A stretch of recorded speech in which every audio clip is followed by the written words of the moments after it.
We're going to talk about UWM, but I'm sure that will come up in the questions. So I've been very involved in quality of life issues around UWM and in bringing students, neighbors, the state bureaucracy, the city government together. And I think I've already shown some great skills as an activist, as an organizer, to go beyond politics as usual, to separate the anger off and talk about the constructive criticism and really find as much common ground as possible. I've already been set on this issue as a neighbor, as a student at UWM, as a journalist, and now as a campaigner. I'm trying to bring people together and tell you that.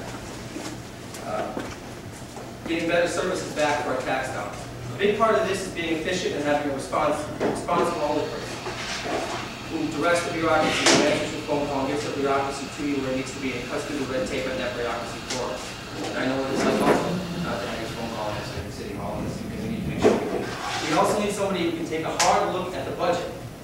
Because right now we're losing a lot of state revenue. Take a close look at the budget. Unless we have someone who can be a real ambassador for this city, and this doesn't mean convincing the state reps who represent Milwaukee, because they understand. This means convincing the state reps and the rest of the state that Milwaukee is a valued friend and worth investing in, because we're all in this together. And right now, if we don't get more state share revenue, we're going to have to make some very, very tough choices. If you look at the numbers, and how that's decreasing and how the costs are increasing. I mean, it's either cut services or raise taxes, or get more state share revenue. And that's not a choice I want to make. I want to make it clear to the rest of the state that if they don't invest in Milwaukee like they used to and like they should be doing in the future, the whole state's in trouble, not just Milwaukee. And I had experience in this. I mean, I majored in math in college. I worked at the Council on Foreign Relations in New York after college, where I managed a the city's $1 billion budget. I managed a $1 million budget, and I was the events coordinator and the operations manager. So I understand how to be efficient, I understand how to use money. And as a newspaper editor in 2 major cities, in Milwaukee and New York, I've seen the sausage made in 2 different places. So I understand how these deals get made, I understand how budgets happen and how they affect neighborhoods. And I think we need someone who can take a hard look at that and can make some fair, honest, and transparent decisions of what we're going to do with the $1 billion we're spending. On issues of public safety, I know firsthand what it means to be a victim of crime, and in this neighborhood. It was actually in this park where I identified the perpetrators at the police pop when I was a teenager, when I was Monte Bellpoint, not far from here. I've been an active member of my own block watch. I've been going to other block watches and taking the expertise I get from each block watch and sharing it. A key part of keeping us safer at night is the kind of communication that the alderman's office provides between neighbors and between the neighbors and police.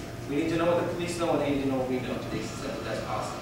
That's important for keeping us safer at night tonight. The other thing that's important for that is how we spend that $220 million of that billion that goes to the police force. And how do we get community policing? I'm very encouraged. The new police chief is saying all the right things on this.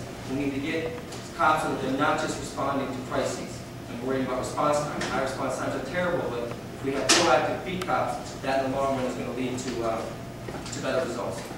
I was a major part of bringing the River West Neighborhood Association and the police department together on the issue of how to redivide the districts. I was part of a team to draft a letter and lobby and convince them to redraw the lines so the River West wasn't split into 2 police districts. So I've already been an active part on the block watch level, on the neighborhood association. And on these larger issues I already spoke about, jobs, which is a long-term solution to crime, and criminal justice reform.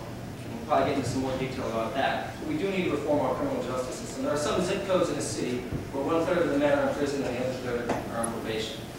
And that's something that we have to address head on. We can't keep continuing that problem to create.